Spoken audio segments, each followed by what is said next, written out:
Start with the minutes from the September 10th meeting. Anyone had a chance to take a look and there's any changes or corrections needed? Make the motion. Dave, So. there's second to that motion? A second. Mike? All in favor, say aye. Aye. Anyone opposed? Budget report is attached to your agenda. Pretty quiet month. Some investment earnings up top and on the revenue side of things. From our insured cash sweep account. Nothing posted from our T-bills for the month. On the expenditure side, salary, payment for ongoing work on our IDA website, and a payment to environmental design partnership for work on the wetlands investigation at the Crossroads Business Park, which we'll talk about a little bit further later in the agenda. And that's it. That's all we have for this month. Kind of a quiet month. Any questions? I think this spreadsheet, this is so good. Is it is it's better than the 1 month that we, if you want to, you can track things for the year. See what we're. Yep. Very good. It's easier finding your agenda.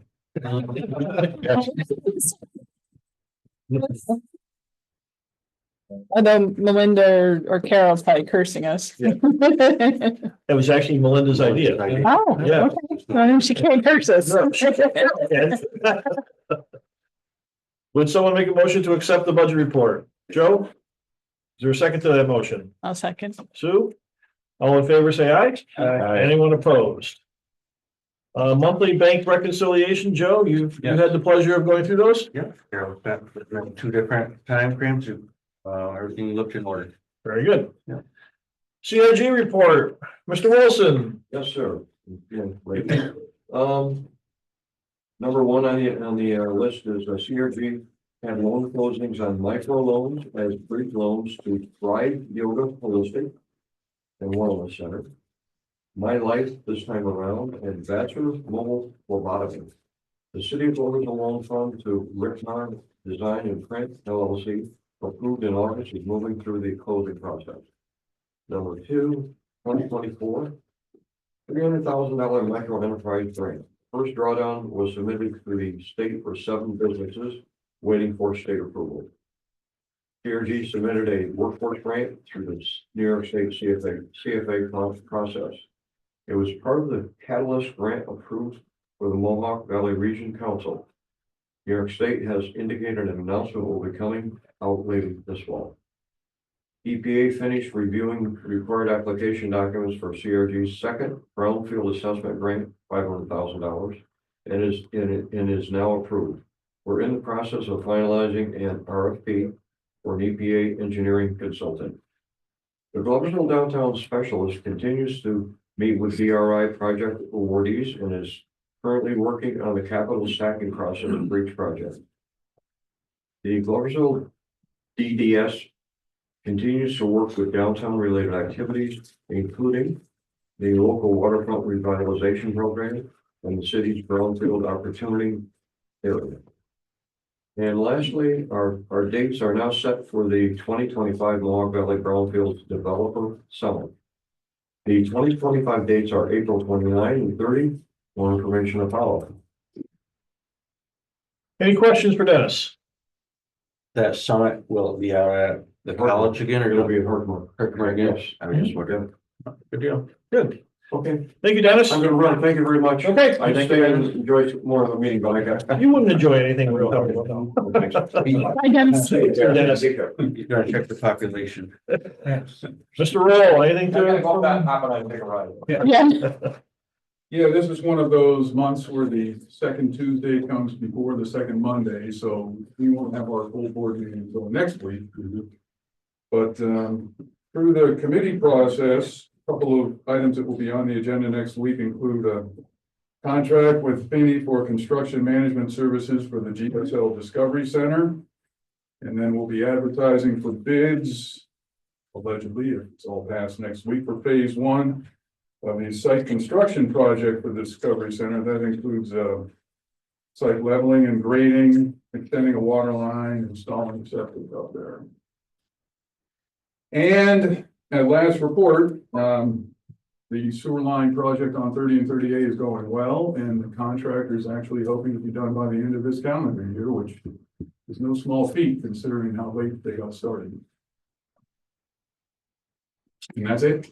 We had good weather. Yes. That does help. Yes. Dry weather does help when you're digging trenches. Yep.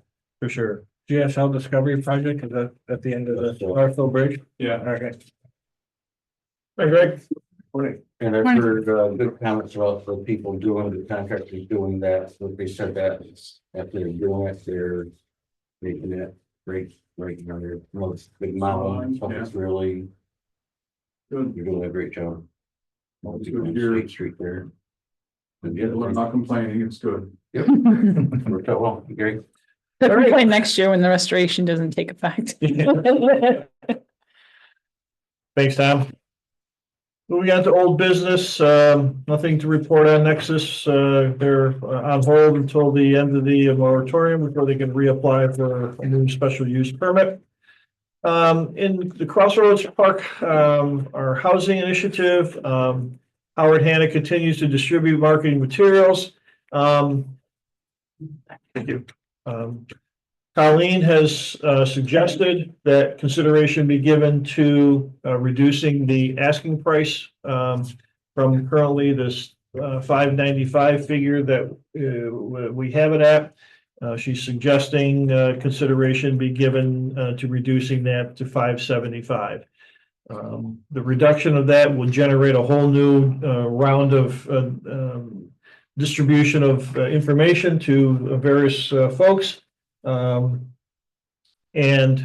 that is what she's suggesting that we give consideration to. So the rationale is lower the price to distribute marketing material, basically. Well, plus there's been no offers today at the current price. And as we enter the winter season, she thinks this is just the time to take a crack at lowering it, see if it produces some interest. What was the price, the adjustment? $595, she's suggesting $575, but it's your decision. You can, you could lower it to $594. So, 575 is reasonable. I mean, like you said, it's gonna be sent out again, so maybe that, Correct. you said something about a hot sheet or something, Correct. so. Sure, the interest and go from there, then we'll get a bidding war. would you like to put that in the form of a motion? Yes, like to make a motion. Reduce the asking price to To 575. $575? Is there a second to that motion? I'll second. Any further discussion? All in favor of the motion, say aye. Aye. Anyone opposed? Motion's carried. The other issue that we've been working on is the wetlands investigation. Last month, we looked at the draft map that has now been followed up by, if anyone has an interest, that is the actual wetlands report. Scott, could you pull up that map, please? The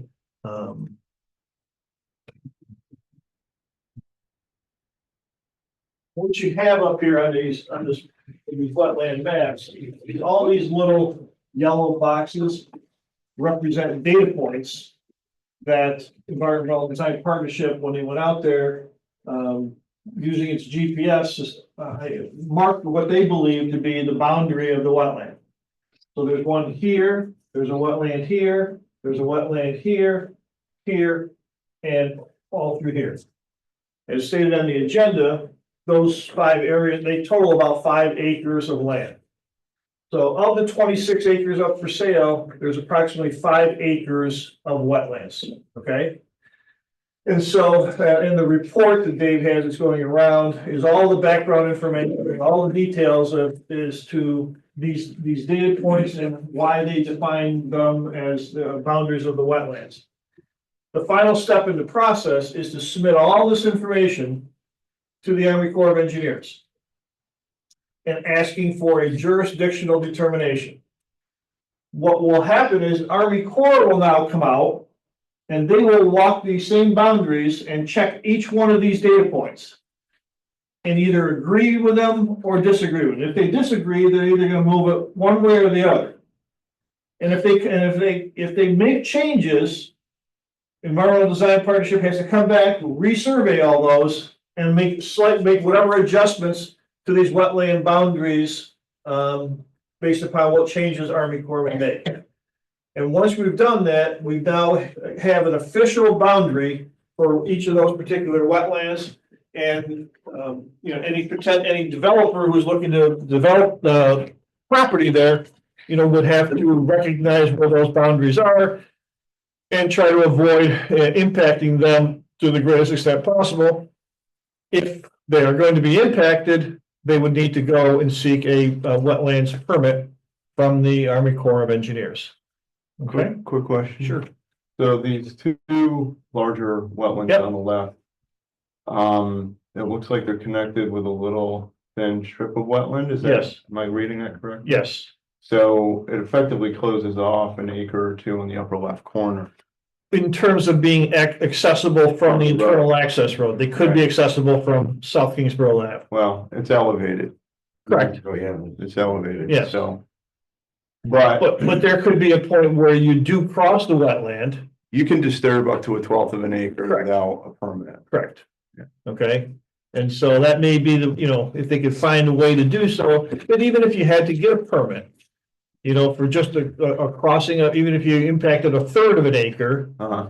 the Army Corps might require the developer to replace that third of an acre someplace else on the site.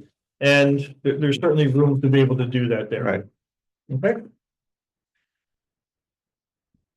And what determines it's a wetland? Is it marshy or certain weeds are growing? all the above, all the above. The Army Corps does have certain criteria that Environmental Design Partnership followed in trying to identify these boundaries. But yes, it's soils, it's vegetation, it's water, a number of different criteria. Okay. Okay, any questions on that? That's my last educational piece. Could you put another retention pond in somewhere and shrink some of those wetlands? No, No, Okay, so once you've identified them, they're there yes. Yeah. the only way to shrink them is to move them to someplace else. someplace else, Okay. right? And that others, that could be off-site too. Mhm. It doesn't necessarily have to be on this site. You could look to the adjoining property, or someplace reasonably close in the neighborhood to replace that. That has been done. Okay. Alrighty, any other questions on that? Our development strategy, having a session this afternoon, to go over some things. The goal for MRB Group is to present the final strategy to the Board of Supervisors at their November board meeting. So that is moving along. Moving on to new business. Excuse me. Yes, sir. Just want to talk about old business too. I think Sure. in the notes that you sent out to us, you talked about the generator and Cobol. Mhm. There's a punch list that still hasn't been done. I mean, what is, before it was always listed and it just continues. I mean, how is that not getting addressed, I guess? It's paperwork that needs to get done. Okay. Okay, and we haven't received it yet. I can't drag it from them. I can't get it from them. They have to provide it to us. And it's a piece of paper and we haven't made a final payment to them yet. No, And it's just, I can't do anything more. I just was thinking that there was something mechanically or something Nope, they could nope. go out and do, but it's. The unit's working just fine. Everything is fine. It's just a piece of paper. Kind of foolish on their part. Must not need their money. So, Okay. okay. Thank you for the update on that. Under new business, our proposed 2025 budget, which is attached to the agenda, 5 or 6 pages from the end.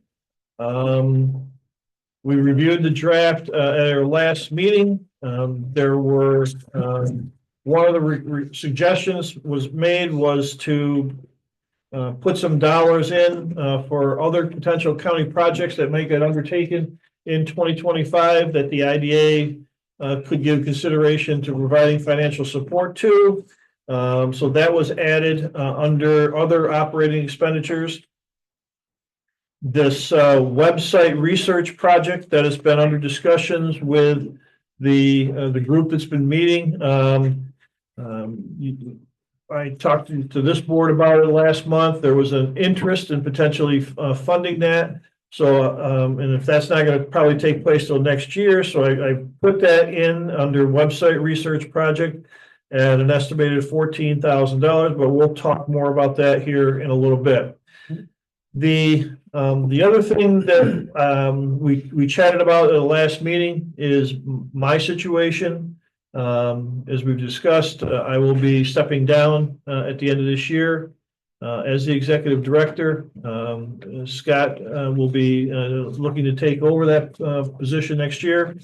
And we chatted about whether there would be an interest in allocating some dollars in next year's budget for me to come in on an as-needed basis and help Scott with certain things. You asked me to identify some work tasks that I could be performing. I've developed a list of things such as helping Scott in preparing the 2024 audit, helping with Paris filings that are due by the end of March, preparing the 2024 annual report, preparing proposals to submit to Empire State Development and to companies in response to requests for proposals, and a few other things. The intent would be that Scott would have the availability to ask for my assistance if he felt he needed it. If he didn't need my assistance, he wouldn't ask for it, and I wouldn't, no monies would be spent. I've also told him, and I'll tell him again here, so that you all hear it, that if he needs something, he can call me at any time, because I'm probably gonna be bored and wouldn't mind coming in and spending a few minutes here anyways, at no cost. But so the budget that you see here as proposed does not include any dollars for a consultant for next year. And I guess I wanted to toss that out, because if that's something you wish to do, I would want to add that as a line item. But again, that's your decision as a board, if that's something you wish to do. I thought you were gonna give us like a approximate hours or something at the last. Well, you would ask for the scope of work. Okay. Now, approximate hours, I'm going to suggest if you're into something you're interested in, you maybe put in up to $5,000. I would charge an hourly rate, and it would be, again, as requested. Again, if I showed up on my own, it's no charge. But if Scott says, Jim, come help me, I need you to do this, this, and this, then it would be a chargeable expense.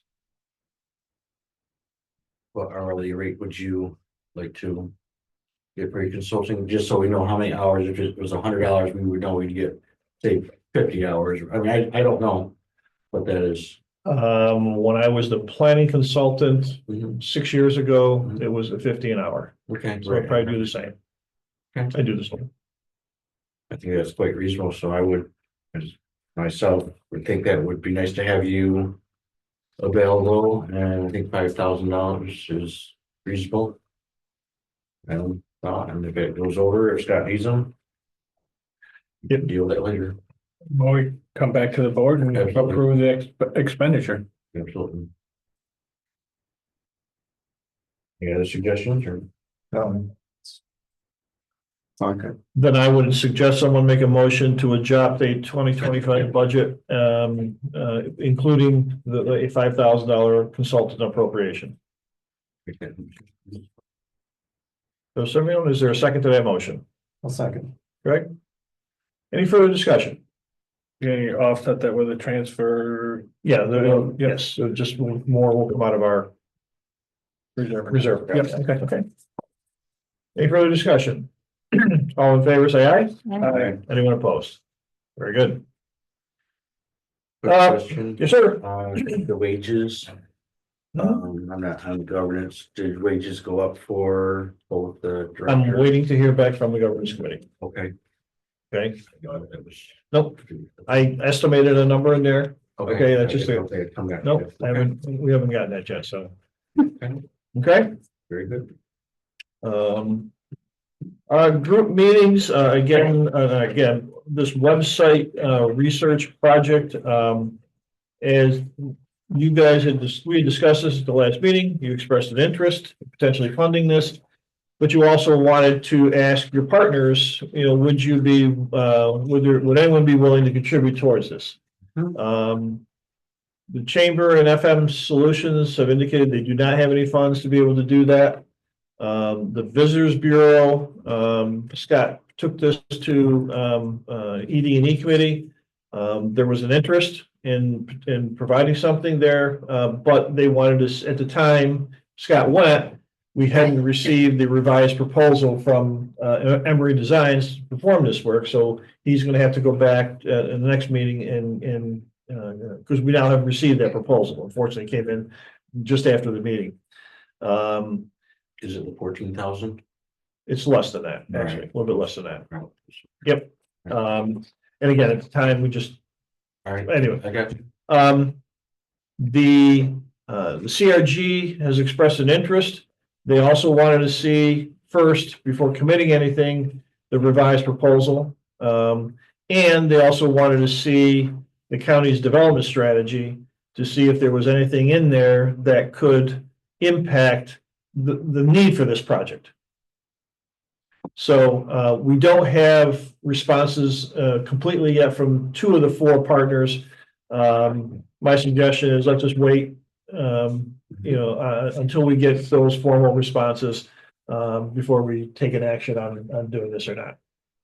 Okay, I think that's because again, if the Visitors Bureau comes back with X amount of dollars and the Chamber or CRG comes back with X amount of dollars, it reduces what you would have to allocate, and I would just soon have that number reasonably identified before we proceed. So, okay.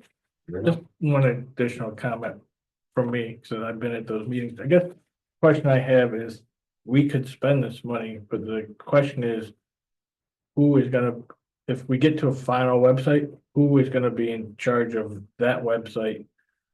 Obviously, you're gonna have to enter into contract with someone to host it and manage it. So I don't think we've developed in the meeting of, will that sit at the county level? Will it sit at CRG? I'm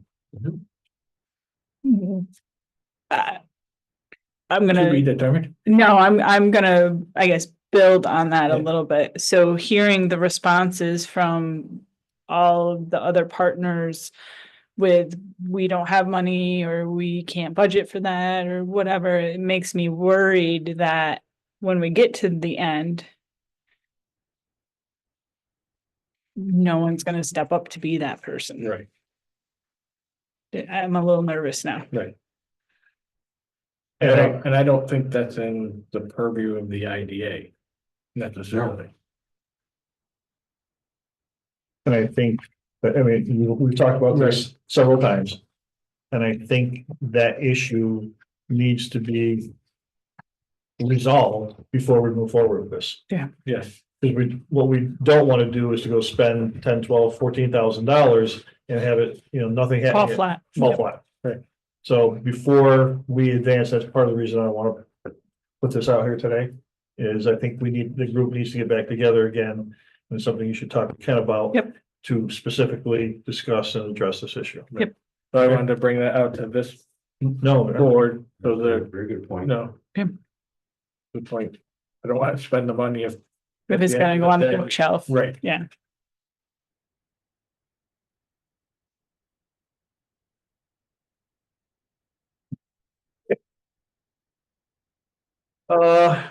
Potential new substation. We've been talking about this for some time now to try to get some more power out at Triumph.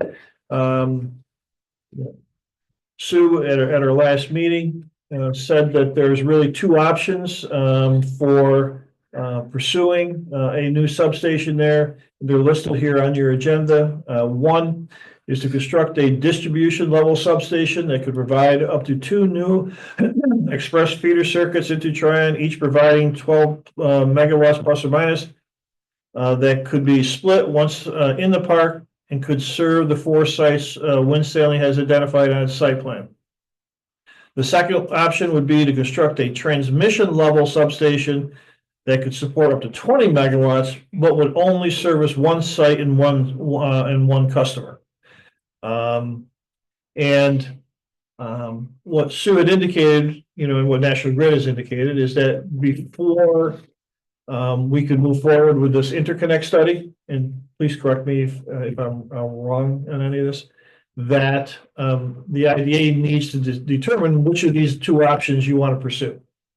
Okay, because the interconnect study would differ depending upon if you're looking for a distribution level substation or a transmission level substation.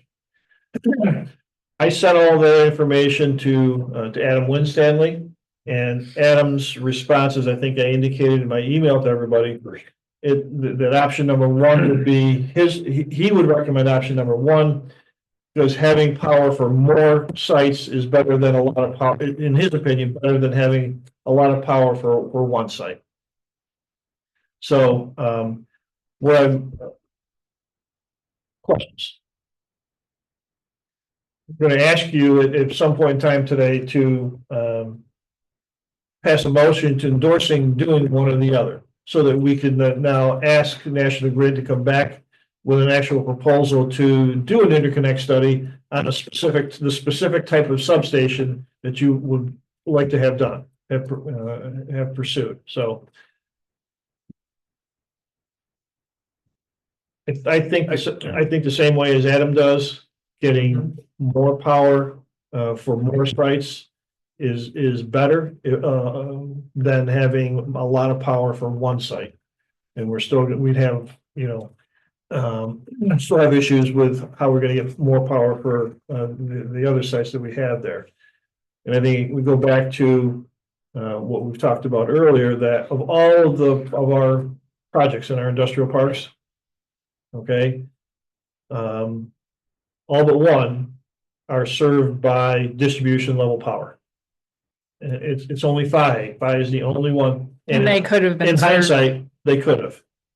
Okay, now that's in the past. Today, moving forward, there are more and more companies demanding and needing more power. Okay, more than normally the distribution level. It's just not here. Okay, and for us to, if we wanted to have transmission level power for the 4 sites that Winstanley has out there, we would need to have 4 individual substations to run 4 circuits to service each of those sites. Can't do it. Don't have the resources to do it. Well, it also implies a certain intensity of utilization that maybe we haven't really targeted for final. Mhm. I mean, we've talked about these being passive is the wrong word, but less intense uses, less intense industrial applications. So I can't see where there's a justification for the higher power need, no matter what we do, based on how we try to strategically place this in the market.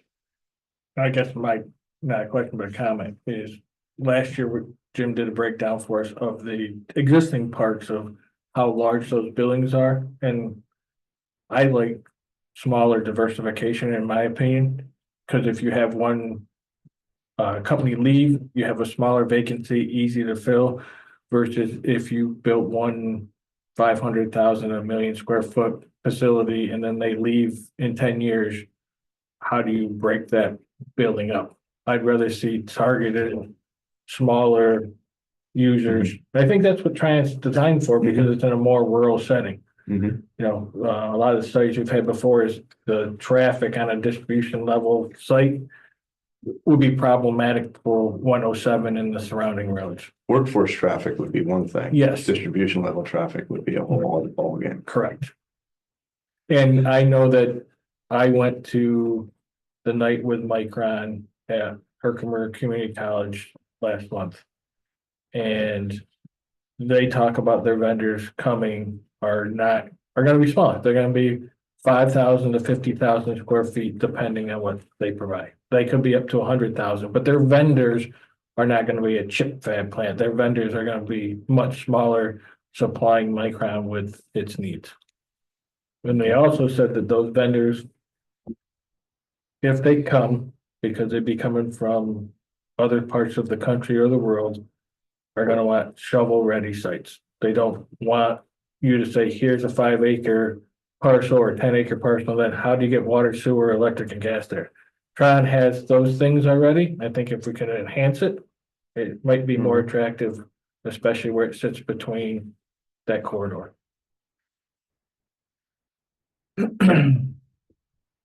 If this group is comfortable, would someone make a motion to endorse pursuing a distribution level substation? So moved. Let's move in a second. Any further discussion? All in favor, say aye. Aye. Anyone opposed? Very good. With that, do consultation things to adjust our budget plan again. We have to get a formal price. Okay. We've gotten budget estimates. You won't begin this budget then? It'll have to come up just like we normally do when something comes up. Yeah, I can put something in there. You could put like 50,000 Okay. in there. All right, That's what I was thinking. okay. I mean, that's the number that's been tossed out, is 50,000 would be the, You're on the hook for deposit for that. that, Sue.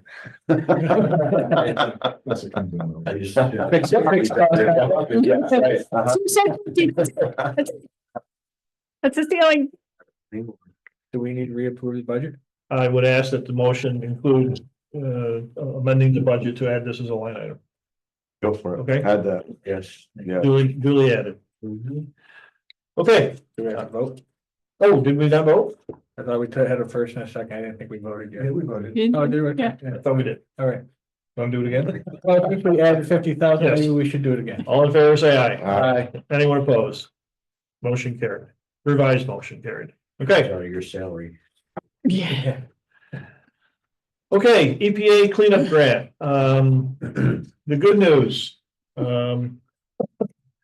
is, we've been working with HRP to prepare a grant application. That application package will have to include what's called an alternative brownfield cleanup analysis, an ABCA, that HRP will prepare. We also have to have a public meeting that we have scheduled, or like to schedule for next Tuesday, or right here at 10 o'clock, to give the public an opportunity to review and comment on the application and the ABCA. And so what I would like would be well, before I do that. The bad news is EPA has issued a finding or an opinion that they don't think the ID is an eligible applicant. Okay, for some reason outlined in this 100-page of grant criteria. Okay, we are trying to develop a response to that would hopefully change their mind. HRP thinks we should, thinks we can, but as of right now, EPA has said we're not eligible. But we're attempting to try to get their opinion changed so that we can become an eligible project. So the motion I'm asking you to take is to still go ahead and schedule this public meeting. Because if we can change EPA's mind, we have to have this thing done. Okay? So it's not that the IDA doesn't qualify, it's that the project doesn't. No, the IDA doesn't qualify. We're not an eligible applicant. We're not an eligible applicant. And it all deals with how we took, the title was transferred from the state to us. They consider it a sales contract as opposed to we took it, A gift. is what I'm reading in between the lines. Yeah, we took it as a sales contract as opposed to we had to take it as another quasi governmental entity. So we're gonna try to challenge that and hopefully change their mind. Okay? Got a good lawyer. Yes, we do. Top. Well, and one of the things they also indicated was that in that sales contract, that there was a provision in there that if the site wasn't developed within 10 years, we had to have an appraisal done. Well, we didn't do an appraisal after 10 years because the site hasn't been developed. You know, and again, these are folks sitting in Washington who've never seen the place, and so we responded to that one saying, we have developed it. We've, converted the site from juvenile detention facility into shovel-ready sites. There's 2 projects out there. One of our goals in developing the site was to replace the 300 jobs that were lost. These 2 projects are operational. There's going to be 170, 180 people working out there. We're on our way to achieving one of the main goals of this project was to replace the jobs that were lost from Try and Close. So we have responded to that one, but the other one, I went through that smaller memo last night, and I think there's parts of that we can rely on as far as by virtue of our position as a governmental so body. you're going to send me an email or Yeah. something? Okay. So Does the addition of a sewer district also show that Development or or development? I mean, the contract also says if it hasn't been developed, it's as long as if it's still within the ownership of the IDA, then we don't have to provide that appraisal or reach back out to the state. So 1, it's developed, and 2, the parts that aren't developed are still under our ownership. It's not like we've sold it to someone on speculation and it's sitting idly for nothing to do. So the hope is that once we clarify things, that their position will change. But in the meantime, I just want to make sure you're all aware of that. But in the meantime, I'd like to proceed with getting this public meeting scheduled for next week so we can have it done. Because if their mind is changed, we would have had this task has been completed. So do you need for any of us to be present at this meeting? no. Okay. You're more than welcome. If it doesn't get to the calendar, it doesn't happen. That's why I'm asking. No one needs to be here. I don't expect there's going to be a large crowd at all, but Okay. it's a process. It's a thing that Yep. we have to do. Okay. So I'm asking for a motion to schedule this hearing for next Tuesday here at 10 o'clock in this room. I'll make Greg or Sue? One of Greg, us. any further discussion? Here's one last question. Yep. In that transfer, because they don't have any clawback language, do they? We're trying. no, No. they definitely don't want it back. Thing for the state. No, that's we- the piece, that- that's the appraisal piece. That's, Okay. Yeah, and so, no, there was nothing in there. And as I indicated to Tom Seglick, if we had demanded that the state cleaned up all the asbestos before we took title, the transaction would never have happened. Because they weren't going to spend another penny on that facility. They just wanted to get rid of it. Somebody else is dealing, so. Okay, we have a motion and a second. All in favor? We did it already. I already wrote Aye. that. Okay, sorry. Okay, moving on. Everyone chips in workshop. At the direction of Chairman Fitzgerald, a workshop was held recently at the college to discuss how Fulton and Montgomery counties can benefit from the billions of dollars being invested in New York State in the semiconductor field. I'm not going to go through everything that was on here, but I think it was a good session. It brought to light how much money is being invested in projects along the I-90 corridor, and talked about how Fulton and Montgomery counties can hopefully benefit from those investments by, as Mike was indicating earlier, attracting some of these logistics and supply chain companies that are hopefully going to be coming in to support these projects along the corridor. So, Mike, anything to add? I would just like to say that Dr. Truckenmiller was very gracious. Very nice of you. Yes, he was. If you weren't there, you don't understand the comment. Really. Last thing, not on your agenda, something came up very recently. Up here is a banner for the Triumph Technology Park. A number of years ago, the county purchased a supply of these banners that we had mounted on light poles coming into Tryon to kind of give it a little a marketing tool and a little bit of interest. On the table here, our picture right here, this one, Joe, They're faded. Okay. that would be putting it mildly. They are now blank canvas sheets. And so it was funny. Scott and I have driven out to Tryon hundreds of times, and it was like both of us this past week finally noticed it.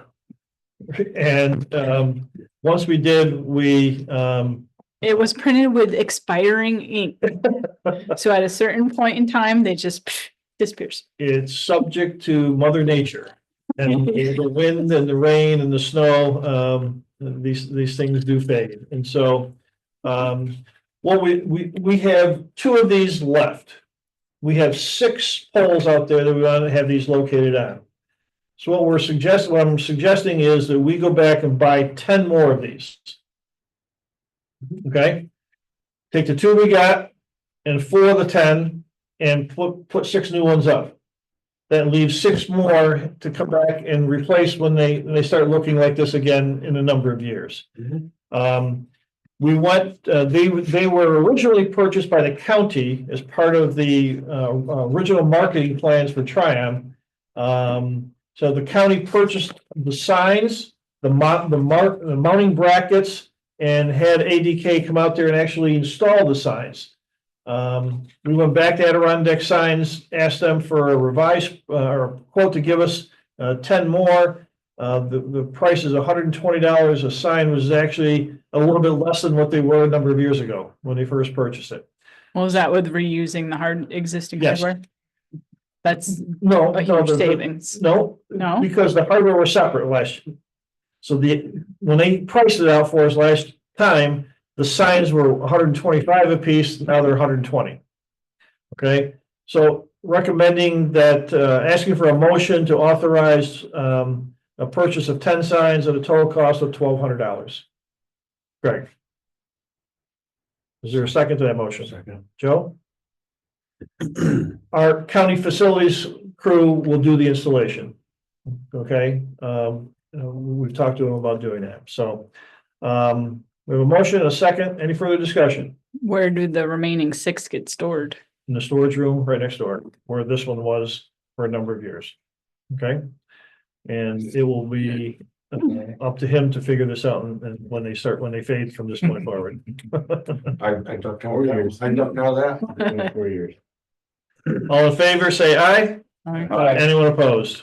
Motion carried. Okay, last item, board training, changes to New York State DEC's wetland regulations. What's New York State is unique. I think you may find that hard to believe. In New York State, there are 3 separate entities that regulate wetlands. New York State DEC, the Army Corps of Engineers, and the Adirondack Park Agency. So if you have wetlands in the Adirondack Park Agency, you have a chance to have to go get 3 wetlands permits. Okay, but for now, we're talking about just DEC regulated wetlands. The changes that they're proposing to take are listed here. Let me just quickly summarize them. Starting January 1 of next year, DEC has had published for years maps showing where the wetlands that they regulate are located. All right. Moving forward, those maps will no longer be relevant. Okay, they will have the ability to determine wetland boundaries all on their own. Okay, now those wetland maps are still going to be important because they'll give you an indication of where state regulated wetlands may be, but DEC will have the ability to change, modify those maps as they believe necessary. 2 other important changes, the adjacent areas, DEC, when they define a wetland boundary, currently has the ability to also regulate development within 100 feet of the boundary of that wetland. that is now gonna go to 300 feet. Okay, so wherever the boundary is defined, they also have the ability to regulate within 300 feet all the way around that wetland. So that's gonna significantly increase the areas that they would have jurisdiction over. And third, the other big change is starting in 2028. DEC will change the size of the wetlands that they will regulate from 12.4 acres or more to 7.4 acres or more. So right now, a wetland has to be 12.4 acres or more in size for DEC to have jurisdiction over it. Come 2028, that number is going to drop to 7.4. So it's going to drop in, so smaller areas will be regulated, and now you got that 300-foot boundary around it. It's just going to add a little bit more to that. And they're establishing this procedure for doing jurisdictional determinations, like we just talked about with the Army Corps. Anybody can apply for a jurisdictional determination, and they're going to give themselves 90 days to respond. Okay, but they also have the caveat, it may be extended, okay, on certain conditions. So if you have a project, you know, you're gonna have, they will have up at least 90 days to determine whether, you know, where those wetland boundaries really are. So also attached to your back of your agenda, if you are having some trouble sleeping some nights, there are some Q&As on that the DEC has published on these amendments that will that you can review to give you a little bit better or more detailed understanding of how these what these changes are all about. So that's about it. So, okay, any questions? No, I did go to that Okay. Adirondack Park wetland Mhm. speech the other day. Two very nice young ladies, very dry. But what I took away from that, if you've got property in the Adirondacks, boy, is it regulated, like. I also went to the part where I thought like the setbacks in the Adirondack Park, like you can't even put like a shed or you can't build a deck, a standalone deck. But then I thought to myself, I've been to a lot of the campsites in the DCs and some of the very primitive lean-tos, and they're all within the setback. Okay, on the bottom of page 9, asking for a motion to go into executive session for the reason stated on the agenda. I'll make a motion, Jim. A second. Mike, Dave, all in favor, say aye. Aye. All right. Anyone opposed? We're going into executive at Thank you. 8:49. Thank you, Tom. Our next meeting is Tuesday, November 12th. Could I have a motion to close? So, I'll make a motion. Joe, do you have a second to that? Absolutely. Okay, all in favor, say aye. Aye. The meeting is adjourned at 9:17. The question, you had mentioned